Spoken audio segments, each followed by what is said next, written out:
ఈ రోజు మర్కజ్ మిలాద్ కమిటీ కరీంనగర్ ఆధ్వర్యంలో మిలాదున్నబీ ర్యాలీ నిర్వహించారు.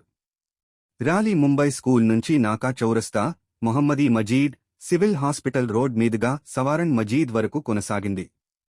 జోహర్ నమాజ్ అనంతరం సవారణ్ మసీదు నుంచి ర్యాలీ గీతా భవన్ చౌరస్తా, అక్కడి నుంచి బస్టాండ్ ఎదురుగా అస్లాం మసీదు మీదుగా కరీముల్లా షా సాహెబ్ దర్గా వద్ద ముగిసింది. ఈ ర్యాలీలో మాజీ Waqf board chairman S A. Mohsin, city Congress minority అధ్యక్షులు అహ్మద్ అలీ, అర్షద్ అలీ, కమిటీ బాధ్యులు హాజీ ఖాన్, హబీబుద్దీన్, హాజీ అబ్దుల్ రెహమాన్, జమీల్ అడ్వకేట్ మరియు ఇతరులు పాల్గొన్నారు.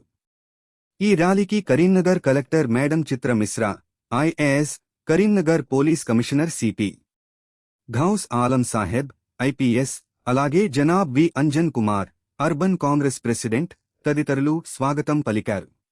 ఈ సందర్భంగా వారు మాట్లాడుతూ మిలాదున్నబీ సందర్భంగా హజ్రత్ మహమ్మద్ చూపిన మార్గంలో నడవాల్సిన అవసరం ఉందన్నారు.